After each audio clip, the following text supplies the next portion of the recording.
Komisi Pemberantasan Korupsi melakukan penggeledahan di kediaman Ridwan Kamil, mantan Gubernur Jawa Barat dan juga mantan calon Gubernur DKI Jakarta pada Pilkada Serentak 2024. Penggeledahan yang dilakukan oleh KPK terkait dengan penyimpangan kredit di Bank Jawa Barat BJB.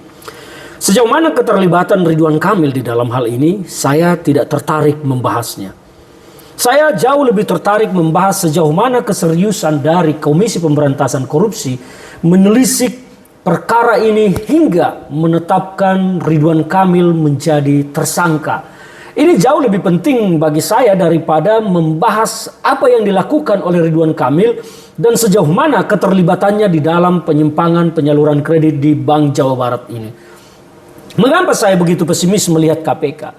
Ada beberapa hal yang saya perhatikan dari KPK kita belakangan ini. KPK ini cenderung bekerja hanya untuk pemain-pemain kelas teri, tetapi ketika sudah menyentuh kalangan elit, dia tumpul tak berdaya kecuali kasus yang berbau politik atau dipolitisasi. Salah satu contohnya adalah Hasto Kristianto. Kasus Hasto ini bagi saya adalah dipolitisasi KPK, tidak murni sebagai penegakan hukum. Karena banyak sekali perkara yang jauh lebih besar tetapi dibiarkan dan didiamkan oleh KPK. Nah, terkait dengan Ridwan Kamil ini, sejauh mana keseriusan dari KPK untuk menyelidiki kasus ini secara tuntas dan menetapkan Ridwan Kamil sebagai tersangka?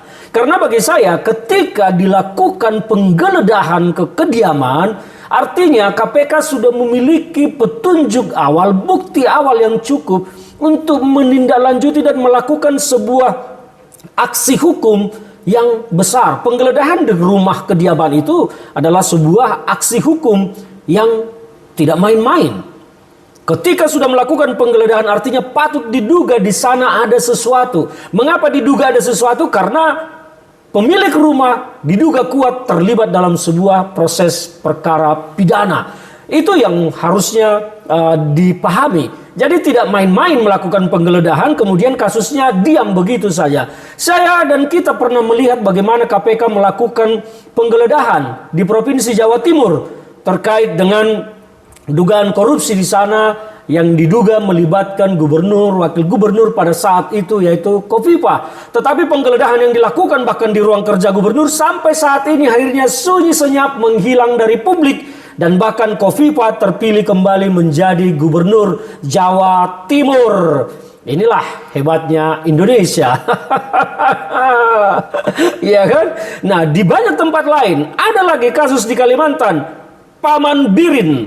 Paman Birin ini adalah keluarga dekat dari konglomerat Indonesia yang sekarang sedang dekat-dekatnya dengan Prabowo Subianto, yaitu Haji Isam. Beliau sempat ditetapkan tersangka oleh KPK, kemudian pra-peradilan dan hilang lenyap sudah. Perkaranya tidak bisa ditindaklanjuti. Mungkin bukan tidak bisa, tetapi tidak mau ditindaklanjuti oleh KPK karena sudah bersentuhan dengan pembesar di Republik yang kita cintai ini.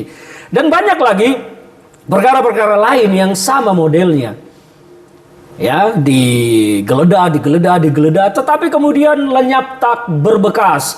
Nah, sekarang bagaimana dengan Ridwan Kamil? Saya sangat pesimis melihat KPK yang memang belakangan ini menurut saya sangat lemah dan sangat tidak berfungsi sebagai lembaga yang super body, lembaga yang harusnya menjadi sangat ditakuti dalam pemberantasan korupsi, ternyata tidak lagi berfungsi sebagaimana ekspektasi pembentukan awal KPK ini.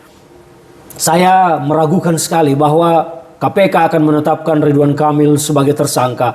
Tetapi ini hanya akan sebagai omon-omon belaka sebagaimana yang sudah terjadi di Jawa Timur, di Kalimantan terhadap Paman Birin, dan tempat lain yang sempat menghebohkan tetapi akhirnya sunyi senyap. Sepertinya KPK hanya berani kepada kelas-kelas teri dan kepada kasus yang dipolitisasi karena ada backup politik di belakangnya seperti yang menerpa Hasto Kristianto. Kita malu melihat KPK saat ini, sebuah lembaga super body yang sangat besar ternyata tak mampu mencegah perbuatan pidana korupsi. Dan yang paling memalukan belakangan ini bagi saya salah satunya adalah KPK mengungkap ada potongan 200.000 rupiah dari budget makan bergizi 10.000, artinya itu 20%. KPK menyampaikan ada dugaan pemotongan, tetapi KPK malah curhat di media sosial, bukannya mengeluarkan sprindik atau perintah penyelidikan atau perintah penyidikan untuk perkara pemotongan 2.000 tersebut. Ini KPK namanya mandul dan menjadi tukang curcol di media sosial. Mampuslah KPK. Sudahlah, kita bubarkan saja KPK ini. Sudah tak berguna sama sekali menurut saya. Karena tidak ada lagi yang bisa diharapkan dari KPK. Kasus yang ditindak hanya kasus abal-abal, kasus remeh-temeh, korupsi-korupsi besar diabaikan begitu saja. Pernahkah kalian ingat salah satu tersangka di Petrals tahun 2019 yang sudah ditetapkan dengan inisial BI? Sampai saat ini kasusnya juga sunyi senyap. Gelar tersangka sudah disandang waktu itu. Perkaranya mampuslah KPK sudah. Aduh.